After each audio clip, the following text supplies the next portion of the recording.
Olá, meus amores, sejam bem-vindos a mais uma devocional, sejam bem-vindos à nossa rotina com Deus. Eu achei aqui um lugarzinho no hotel para falar com vocês, eu espero que dê certo, né? E vai passar moto, vai passar carro, mas eu espero conseguir passar a mensagem para vocês, tá bom? Sejam bem-vindos. Vamos orar? Pai, em nome de Jesus, obrigada por este dia, te agradeço por tudo que o Senhor tem nos dado. Eu quero, Jesus, em Teu nome, ser útil na vida dos meus irmãos neste momento. Espírito Santo, essa live é sua, minha vida é sua. Me usa neste momento para ser útil na vida deles. O Senhor sabe o que cada um que vai assistir essa live está sentindo no coração. O Senhor sabe qual é o lugar que cada um se encontra neste momento em suas dores, com suas emoções. E eu peço ao Senhor que me use neste momento para que a Tua palavra chegue até o coração deles e cause transformação e mudança de cenários na vida deles, em nome de Jesus. Amém. Não me apresentei, né, que tem gente que não me conhece. Então, para você que não me conhece, meu nome é Fernanda Matos. Todas as manhãs eu estou aqui para repartir a minha devocional com você e eu espero em Jesus abençoar a sua vida. Eu estou aqui em frente pro hotel, então vai ter carro passando, vai ter gente falando. O mar tá logo aqui atrás. Eu espero que eu consiga ser clara com você, que nenhum desses barulhos incomode você. Foi o único lugar que eu achei, então eu espero que dê certo. Sejam bem-vindos, Selmo Costa, obrigado pela tua presença. Neri, obrigada pela presença. Vivo pra ti, seja bem-vinda. Obrigada, seja bem-vindo. Rose Marli. Abreu Felipe, muito obrigada. Janete, Catinha, obrigada. Tá lindo, né, Catinha? Deus é lindo demais, né? Tá muito bonito aqui, tá bem gostoso. É muito bom ver o poder de Deus tão de pertinho logo de manhã.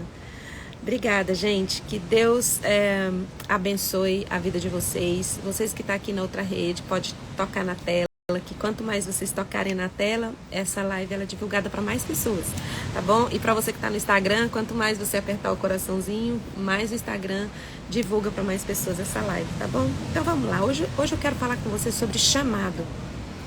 Você sabe qual é o seu chamado? Não importa a idade que você tenha, sempre a gente sempre tem dúvida, né? O que eu vim fazer aqui na Terra? O que eu vim fazer aqui nesse mundo? Eu não sei para que eu tô fazendo aqui. Parece que eu vim só para sofrer. Então hoje eu acordei com essa palavra chamado. E eu quero conversar com você sobre chamado. E infelizmente tem pessoas que nascem, vivem e morrem sem saber qual é o seu chamado. Por que estão aqui nesse mundo? O que estão fazendo aqui nessa terra? Tem uma palavra em japonês que chama Ikigai. Essa palavra é um termo usado para a pessoa que descobre o porquê que ela está aqui nessa terra, quais são os dons, o que ela tem de bom, que ela executa, que ela faz de bom, e ela ajuda pessoas e ela consegue ganhar dinheiro com isso também. Então, eu não venho falar de prosperidade, de dinheiro, mas o que eu quero falar é sobre vida abundante que Jesus conquistou na cruz do Calvário para nós, né? E esse termo Ikigai, ele tem a ver com o nosso chamado. Porque quando você descobre o seu chamado, você consegue trabalhar com o seu chamado, com aquilo que Deus chamou você para fazer, não é doloroso viver, não é pesado viver. A sua vida é leve, a sua vida ela produz frutos para você e para as outras pessoas, né? Então, e tem pessoas, e você ainda pode ser sustentado financeiramente com o seu chamado. Você não tem problemas nenhum financeiro para viver seu chamado. Então, se nada disso tem acontecido na sua vida, você tem sentido falta de tudo, você não está dentro do seu chamado, dentro daquilo que Deus escolheu você para viver. Eu gostaria de começar falando sobre Maria. Maria, se você for ver o chamado dela, começa em Mateus 1, a partir do versículo 26. Quando o anjo chega para Maria para dizer para ela o que Deus quer que vai acontecer na vida dela, ela fica com medo, ela fica apavorada, perturbada de início, ela não entende, fica meio confusa, mas ela agarra aquele chamado e ela vai para cima da história dela e vive intensamente todo aquele tempo de ser a mãe do Salvador do mundo. Agora eu quero falar para você uma coisa. Quando o anjo chega para falar com a Maria, ele fala: mulher agraciada, você foi agraciada. Ou seja, Deus viu você, Deus viu sua história e achou você adequada, achou você a pessoa mais incrível para viver essa trajetória como mãe do Salvador. Agora, você acha que Maria era uma adolescente? Se você vai pensar que ela foi alguém que escutou o seu chamado, algo tão incrível que ia acontecer na vida dela, enfrentar uma sociedade que ela enfrentou, do jeito que ela enfrentou, Maria foi forjada no sofrimento. Ela passou por muita coisa. Ela passou por muitas provações. Muitas coisas, até aquele momento, tentaram tirar ela do objetivo dela. E ela se manteve firme, ela se manteve fiel ao que estava dentro dela. E aquilo a tornou capacitada, aquilo a forjou de ser a mãe do Salvador. Então, nenhuma outra mulher poderia aceitar esse chamado de ser a mãe do Salvador. Deus escolheu ela por causa da história dela, por causa de tudo que ela viveu. E hoje eu quero trazer isso para você. Maria e Jesus, o Cristo de Nazaré, é um exemplo muito forte na nossa vida de quem viveu o seu chamado, o seu Ikigai, a sua história. Apesar de tudo e apesar de todos os impedimentos, de tudo aquilo que fez com que ela chegasse naquele momento de receber, de viver intensamente o chamado dele. Eu não sei como que é a história de Maria antes desse chamado, porque não conta como que foi a vida de Maria criança, não conta só a partir daquele momento.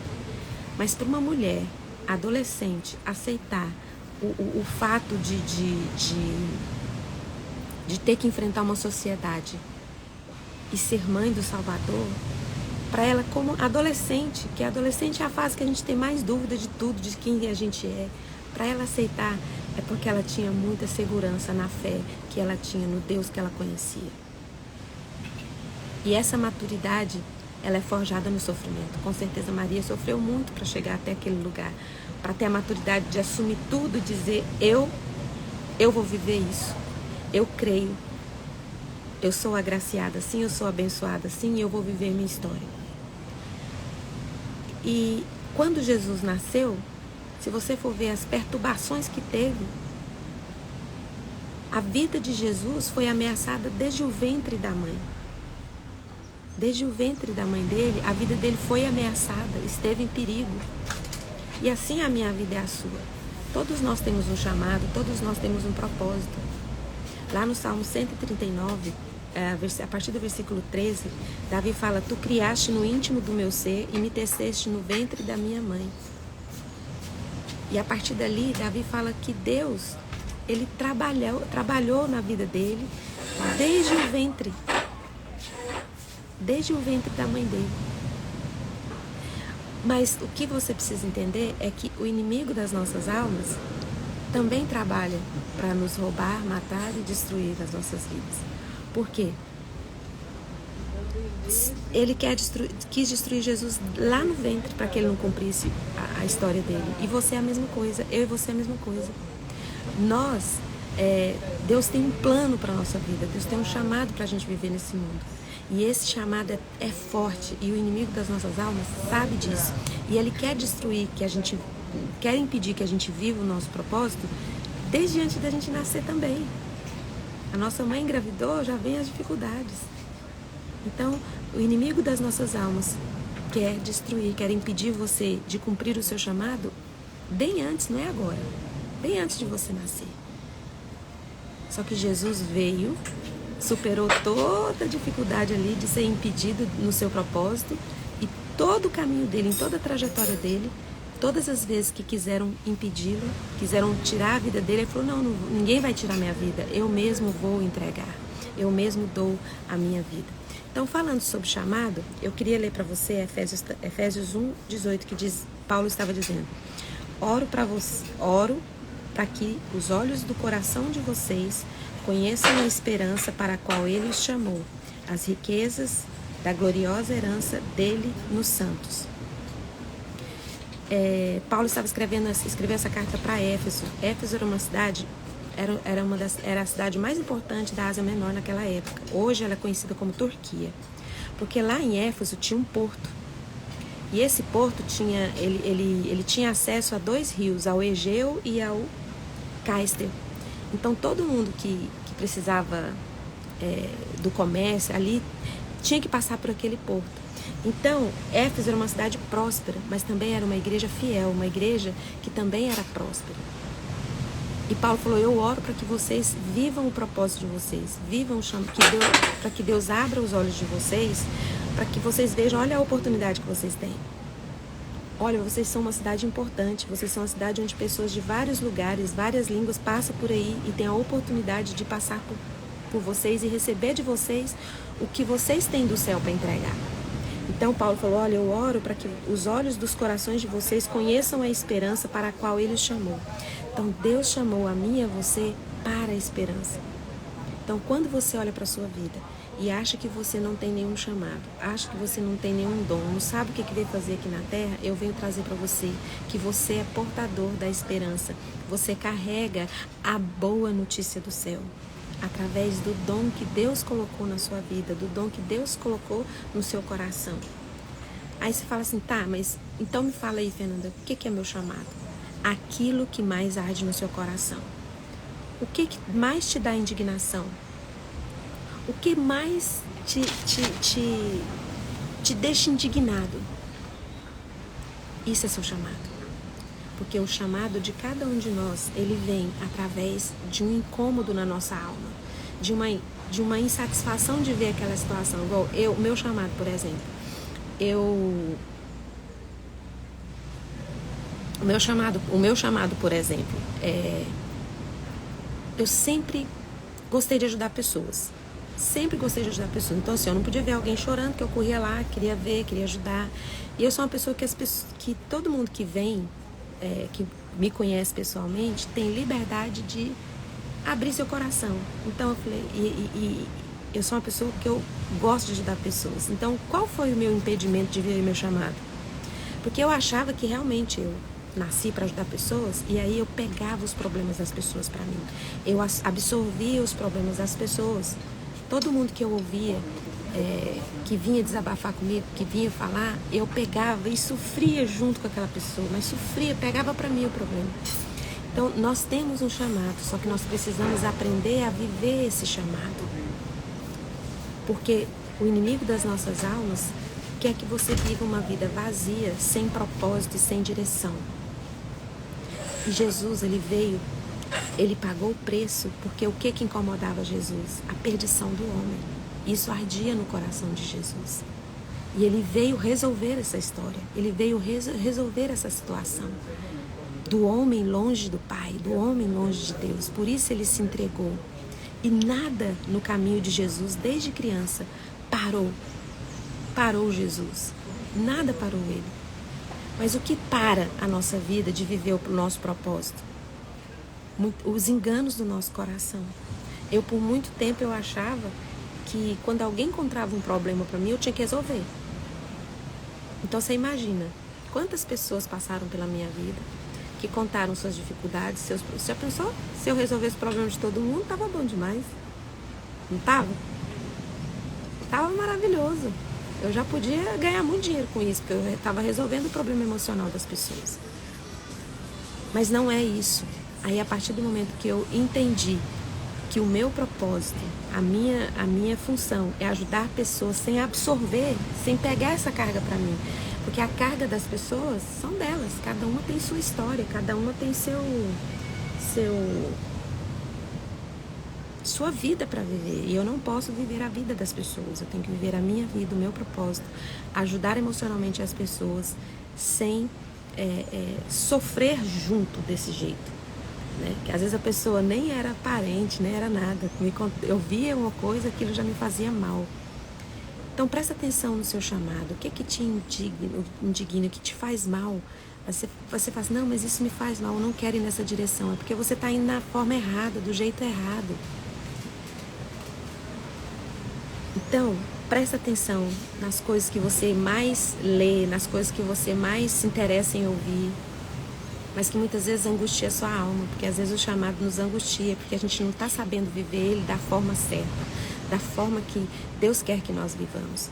Então, você só vai conseguir viver o seu Ikigai, encontrar seu Ikigai, o seu propósito de ajudar pessoas e ainda não sentir falta financeira disso, se você permitir que o Espírito Santo abra os seus olhos e te mostre qual é a maneira correta de viver, qual é a maneira correta de enxergar as coisas. Lembra que eu falei que o inimigo das nossas almas, ele é atento a você desde o ventre da sua mãe? Se você vê, nem era para você estar aqui assistindo essa live nesse momento. Quantas coisas já tentaram te matar, te sufocar, tirar você do caminho. Muitas coisas, mas você chegou até aqui, você está aqui e tem uma esperança para você. Aqui Paulo está dizendo, eu oro para que os olhos do coração de vocês conheçam a esperança para a qual vocês o chamou. Lembra naquele texto lá em Mateus que fala, vinde a mim todos vós que estáis cansados, sobrecarregados, e eu vos aliviarei? Tomai sobre vós o meu jugo e aprendei de mim, porque sou manso e humilde de coração. Aqui está falando, eu oro para que vocês conheçam a esperança para a qual Ele os chamou. Nós precisamos conhecer um pouco mais de Jesus. Conhecer Jesus, porque Ele é a nossa esperança. E Ele é o que vai dar o direcionamento para que nós vivamos o nosso chamado de forma plena. E se você viver o seu chamado de forma plena, você não vai sentir falta de nada. Entendeu? Então, para terminar, eu queria ler Romanos 8:32 e João 10:10.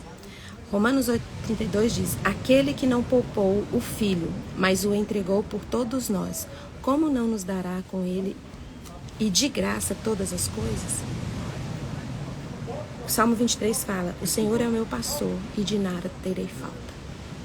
Quando você tem o Senhor como seu pastor, você não vai sentir falta de nada. A sua alma não vai sentir vazia. A sua alma não vai sentir pesada, porque você não vai sentir falta de nada. Apesar de tudo na sua volta, no seu meio, tiver coisas que venham te sufocar, tirar sua paz, te angustiar, se você permitir que o Cristo de Nazaré governe suas emoções, você não vai sentir falta de nada. Romanos 8:32, aquele que não poupou, Deus não poupou o próprio Filho, então não tem como nos poupar do sofrimento. O sofrimento ele é inerente ao ser humano, todo mundo sofre. Só que nós não viemos nesse mundo para viver uma vida de sofrimento. Jesus veio, morreu na cruz do Calvário para que nós tivéssemos vida mesmo em meio ao sofrimento. João 10:10, o ladrão vem para matar, roubar e destruir, mas eu vim para que vocês tenham vida e a tenham em abundância. Por que Maria, eu comecei falando de Maria, né? Aceitou o desafio de ser mãe do Salvador? Porque ela foi forjada no sofrimento. Ninguém topa uma aventura dessa sem ter a certeza e a segurança de que tem um Deus conduzindo todas as coisas. E ela enxergou Deus com o coração dela, porque ela já tinha tido experiências anteriores que a levaram àquela maturidade de aceitar esse desafio. E Jesus também viveu todo o trajeto dele sem deixar de viver o propósito, sem deixar de viver o chamado dele, porque ele tinha certeza no coração dele de que ele estava fazendo a vontade do Pai. Deus criou você com um chamado. Deus criou você e não te soltou no mundo aleatoriamente, porque Deus se responsabiliza por tudo que Ele cria. E se você ainda não viveu o seu chamado, se você ainda não está vivendo o seu propósito, você olha para você e acha que você não é vazio, que você não tem chamado nenhum, que você só veio para sofrer, é porque você ainda não conseguiu olhar com os olhos do seu coração para o dono da esperança, que é Jesus, o Cristo de Nazaré. Você vai viver o seu propósito, você vai viver o seu chamado. Mas a primeira coisa que acontece é que o inimigo das nossas almas, o diabo, vem para roubar, matar e destruir seu chamado. E ele te engana com o que parece ser certo. Você acha que está vivendo o seu chamado, mas está pesado, está doendo, está sufocante. E você acha que você está vivendo o seu chamado, você está arrastando o peso do mundo. E quando você está dentro do seu chamado, o fardo é leve. Porque Deus não coloca nos seus ombros nenhum peso. Nenhum peso. O fardo que Jesus coloca nos seus ombros é leve. E você sabe qual que é o fardo que ele tem? Que ele coloca nos seus ombros para você levar? É a sua história. É a sua vida. Tudo que você viveu até hoje na sua vida, tudo que você viveu, já te preparou para você viver esse momento de hoje. E se tá pesado, que você não conhece minha história, Fernanda, minha história é pesada. Então vá para a cruz de Jesus, conte para ele, abra seu coração e ele vai tornar leve a sua história. E todo o seu trauma, abuso, vão virar histórias que vão ajudar outras pessoas. Você é um milagre de Deus. Você é agraciado. Eu estou dizendo para você o que o anjo disse para Maria. O anjo olhou para Maria e disse: você é agraciada, sobre você está a graça de Deus, sobre você está a bênção de Deus. Se você ler a história de Maria e a história de Jesus, você vai ver que eles conseguiram cumprir o chamado, cumprir o propósito deles com leveza. Em nenhum momento da história você vê Jesus deprimido e reclamando com o peso do chamado. E Maria, eu estou dando esse exemplo dessas duas pessoas incríveis que viveram a história. Que Jesus veio a este mundo, cumpriu o chamado dele. O momento que pesou, que ele falou lá no monte, né? Ele falou: Pai, tá pesado, tá difícil. Se for possível, afasta de mim esse cálice. Mas se não for possível, cumpra a tua vontade, faça a tua vontade. Não tenha medo de falar para Deus fazer a vontade dele na sua vida. Porque às vezes você acha assim: eu não quero que Deus faça a vontade dele na minha vida, porque eu acho que a vontade dele não é a minha vontade. Porque se a vontade dele for a minha vontade, é de boa, minha vontade é de estar... E você não quer a vontade de Deus por isso, mas saiba, tenha certeza, a vontade de Deus, ela é sempre boa, perfeita e agradável. Você não vai se arrepender de colocar as suas mãos, a sua vida nas mãos do Criador, daquele que te criou, do dono da sua história. Porque Ele ama você e Ele quer que você viva uma vida abundante aqui na Terra. Se você não fazer igual Paulo estava falando para aquela igreja de Éfeso: olha, abra os olhos do coração de vocês para que vocês enxerguem a esperança. Vocês precisam olhar, abrir os olhos do coração de vocês, para vocês enxergar a esperança que tem em Jesus, para vocês viverem a história de vocês. Tá bom? Deus abençoe o dia de vocês, que Deus abençoe a vida de vocês. Coloca a mão no coração, vou orar por vocês agora. Pai, em nome de Jesus, eu coloco os meus irmãos na Tua presença. O Senhor conhece a dor de cada um. O Senhor conhece, Senhor, a angústia de não estar vivendo o chamado, de não entender para que veio neste mundo, de não entender, Senhor, de se sentir perdido. Que em nome de Jesus, que o coração deles abram, os olhos do coração deles, para que eles enxerguem a esperança e que eles tenham a certeza de que assim como o Senhor cuidou de Maria, cuidou de Jesus para que eles vivessem o propósito deles aqui na terra, o Senhor vai cuidar e vai proteger a vida deles em nome de Jesus. Amém. E na autoridade que o Espírito Santo de Deus me dá, por causa do sangue de Jesus derramado na cruz do Calvário, eu ministro cura sobre você. Se você está com alguma enfermidade física ou nas emoções, no coração, na alma, seja curado agora em nome de Jesus. E para você que gostou dessa live, curta, comente e compartilhe. Obrigada, Janete. Ai, gente, ora por mim, porque eu tenho dificuldade de me concentrar, tenho déficit de atenção. E os barulhos, às vezes, me fazem perder um pouco o rumo. Eu vou ver se eu acho um outro lugar. Hoje eu tive um pouco de dificuldade de me concentrar por causa dos barulhos. Mas eu espero que o Espírito Santo tenha passado aí para vocês o que eu não consegui passar. Tá bom? Se você gostou, curta, comente, compartilhe. Se você não me segue, pode me seguir. Fernanda Matos 72, palavras curam. Tá bom? Até amanhã às 6h30, eu vou ver se eu acho um outro lugar menos barulhento, porque eu tive dificuldade de falar com vocês hoje, porque a minha cabeça se perde um pouco, tá bom? Um beijo. Tchau, tchau. Até amanhã.